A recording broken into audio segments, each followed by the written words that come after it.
Well, let's stay with the gender-based violence matters now. The South African Society of Psychiatrists is calling for urgent interventions to address mental health problems facing men.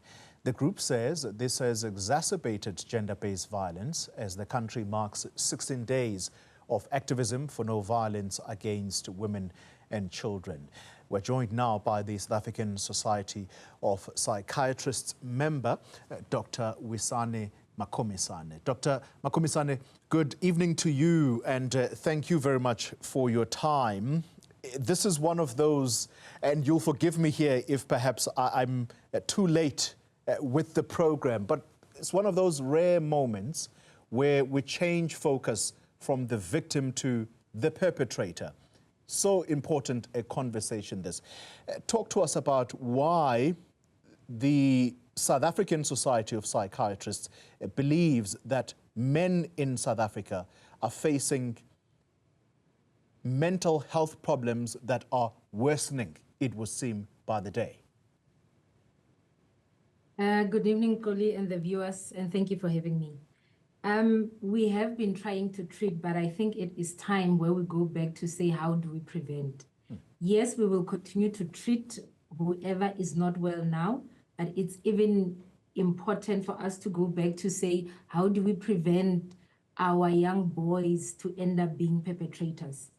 And part of the reason why SASOP deems this as very important is that if you look at our stats, I think it's 2023 stats, statistics of suicide, there were 13,000, somewhere there, the number, 13,000 suicide in South Africa, and 10,500 of those were men. Wow. So, which means that we are missing our men.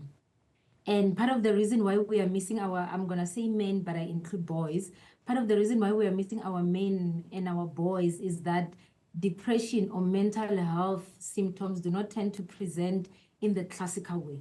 Yeah. So we see an angry boy and we see ill discipline and we miss that there is a mental health difficulty. And that angry boy eventually becomes a dad and becomes a partner or a husband. And that angry boy then transmits trauma, transgenerational trauma. He was traumatized, he carried the trauma.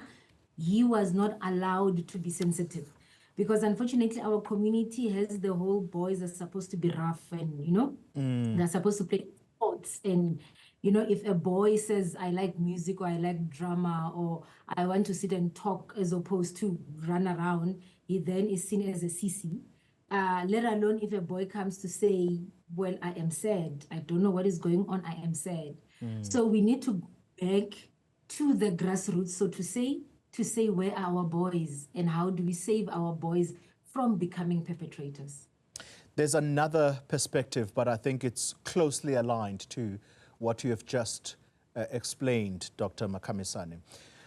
There is Dr. Janine Brooker, who's written a piece here, and part of it says, and I want to quote directly from it, GBV is rooted in an intergenerational cycle, with experiencing or witnessing GBV as a child, increasing both the risk of future mental health conditions and of becoming a victim or perpetrator of GBV as an adult. Does that tailor with what you've just explained? Yes, it does. It does in this sense. What happens, sometimes it's difficult to separate gender-based violence from intimate partner violence from domestic violence. But domestic violence will then include the children that would watch one parent inflict trauma on another parent. But what happens to the body or the brain is that if you are walking, let's say walking in the forest, and a lion jumps in front of you, or there in studio where a lion jumps in front of you, there are certain processes that happen in your body that helps you survive that attack. Now, the problem comes when the lion comes home every day. The lion happens to be your parent. So it means whatever happens to you when you're in front of a lion, for some children, that becomes their everyday life. Now, how the brain works and how it grows is that if you don't use it, you lose it. The more you use something, the more you perfect that skill. That's how, if you're a sportsman, you will practice. The more you practice, the more neuronal connections will come. So if your practice is a war zone, you have to be hyper vigilant, you have to look around, you have to be on survival mode. That is what you master, and that is what you perfect. And when we're in survival zone, our frontal lobe, or the thinking part of our brain, the thinking, analyzing, and learning from our mistakes part of the brain shuts down because we're on fight or flight. So what happens is these children then grow up without exercising that part of the brain, the thinking, analyzing, and learning from your mistakes part of the brain. And then that small boy or the girl becomes an adult one day, and they have not perfected the part that makes them a good parent. They have instead perfected survival. And so from what she said, the statistics actually show us that whether they become perpetrators or they become victims, but they end up in that world, in that life of survival. Yeah. And they have kids and pass it on. And so the stereotypes continue then, Doctor, because I want to now move on to what Dr. Brooker talks to as gender norms. And this, she says, is that there is an expectation that men are providers. They're strong, in control, and are not emotionally vulnerable. That underpin violence against women, also discourage men from seeking mental health support, from reporting violence perpetrated against them. That particular stereotype, Doctor, that men are providers, they're strong, they're unemotional when confronted with situations. How does that turn itself or manifest itself in a way that he now wants to attack his partner as part of this, I guess, a macho man? Yes, I think maybe not, the underpinning is not more attack, but more anger. So the man becomes angry. You know, I like making a joke that if there's a couple, man and a woman, who are in the same tax bracket, the woman is allowed to be broke. The woman can go to a partner to say, I'm broke, you know, help me out. They are in the same tax bracket. But the man cannot be broke. The man cannot go to the woman to say, help me out. If there are difficulties in the house, the buck ends with the dead, the buck ends with the man. Yeah. So men are not allowed to say, I am failing, I can't do this. You know, the same struggles the wife has, I have the same. Oh, that connection. Dr. Wisani Makhomisane, I'm hoping that you are still there. All right. I'm glad Can you hear you me? are back. Okay, now you're Yes. back. Please, please conclude your thought process. We broke off from you there for a moment. Sorry about that. But what I was saying is, you see, with women, there are, be it church groups or society groups, where women meet and someone can say, I can't do this. And someone will say, I've been there. This is how I survived. Men do not have as much support in the community culturally.